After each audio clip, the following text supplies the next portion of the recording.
Good morning. We're going to begin lesson 5.2.4 for Integrated Math 3. The lesson objective is to use my knowledge of parent graphs, of logarithms, in order to transform the log function.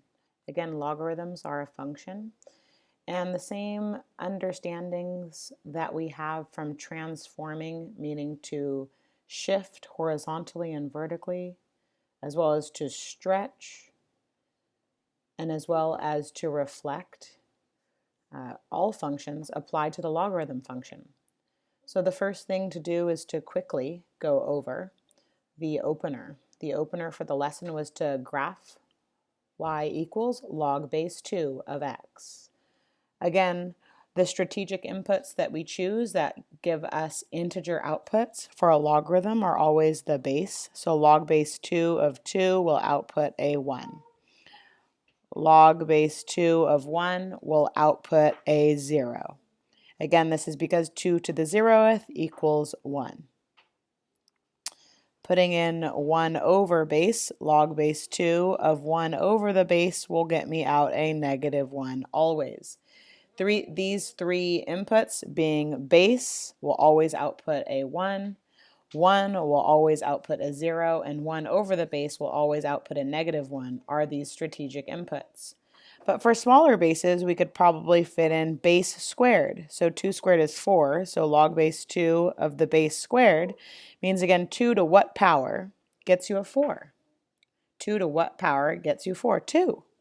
So again, base squared as an input outputs the exponent, being the squaring. Likewise, log base 2 of 8 will output a 3. And so I can quickly plot these points. Again, the base is always 1. This is a key locator point. Whenever you're at 1, as long as there's been no shift, there's going to be, again, a point here, base, comma 1. Likewise, we had the input of 1, 0. All logs pass through 1, 0 unless they've been shifted, but this is the parent graph.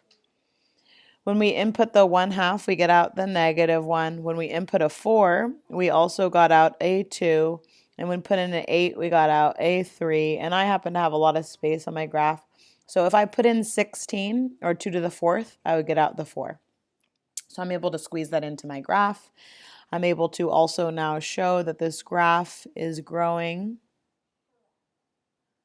connecting the curve, that is log base 2 of x, which you should show continues by including an arrow to the right to show that that continues on towards positive infinity, slowly though. And likewise, you should include an arrow down here to show that it's headed slowly towards negative infinity on the y-axis. Regardless, all logarithms, unless they've been shifted horizontally, have a vertical asymptote along the x-axis.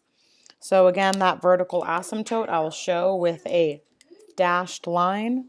There is again a vertical asymptote at x equals 0. And again, one of the other things that we could use to describe this function is that the domain are x values that are greater than 0 for this particular function.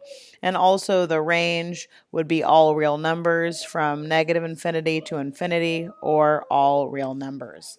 Now I use these concepts in order to graph the transformed graph. But before that, I wanted to introduce this whole idea of transforming functions, and we're picking this up from an earlier chapter, where if we think about a parent graph equation for a logarithm, again, each log base is a unique function. But thinking about a parent graph equation, then in general for any base, would just be in the form, again, y equals log base of x. So that's the parent graph for a different base value. That would be, again, greater than 1 or a fraction. And if we want to think about, well, it's got a graphing form equation as well. And that graphing form looks like y equals a times log base x minus h, and then finally plus RK. So again, this is the same graphing form for all functions, that we've got a stretch factor. This stretch factor could also reflect that graph as well. So this is your stretch factor. Again, right in here, this x minus h is our horizontal shift. Horizontal means, again, right or left. And finally, the plus k, this is our vertical translation or a vertical shift, either up or down. So we'll be applying our understanding of the looking at an equation to determine the shifts. And for logarithms, which are very unique with having this one vertical asymptote, we're always going to start with graphing the asymptote once we look at our equation. So we're going to use our knowledge of the parent graph in order to graph the function. The function that we're going to do in this example is to graph y equals 1 plus log base 2 of x minus 3. So again, we're going to graph y equals 1 plus log base 2 of x minus 3. And so the parent graph that we're going to use our knowledge of is y equals log base 2 of x, which is of course what we had already generated earlier in our opener, where we have that table of values. So when we're thinking about this table of values, it's really the same graph if we use the concept of let's shift our axis system to match the shifts in the equation itself. So looking at this first plus 1, this is a vertical shift up 1 unit. With the x is any horizontal shift. So this is a shift to the right 3 units. And so after I identify where my shifts are, I'm going to replot my new translated axis system. Again, to the right 3 units means that my y-axis will move to x equals 3, because that would be movement to the right. And so after I move this to the right, I'm going to label this y prime to show that this is my transformed axis, that I've moved to the right 3 units. Now that's also going to be the same as the new vertical asymptote. Also, we need to move our axis system up 1 unit. So I'll take the ruler and move my axis system up 1 unit and draw a horizontal line to show my new x-axis. So this line now, right, is y equals 1. That's just my new x-axis. X prime, I will call that.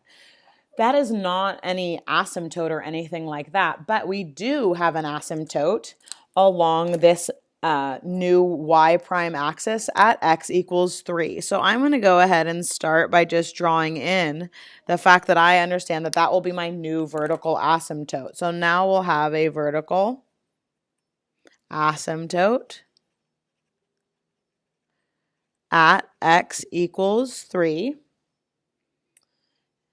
That also moves my domain as well to x values that are greater than 3. So the only values I can put in are x greater than 3, and the range really stays the same, that it's all real numbers. Now that I've got my transformed axis system, the intersection of the y prime and the x prime axis, this is my new transformed origin. I am just going to plot the parent graph's coordinate points on this new axis system. So plotting these points, again, we know that all logs go through the point 1, 0. That would correspond to this point right here. Again, on my new axis system, this is 1, 0.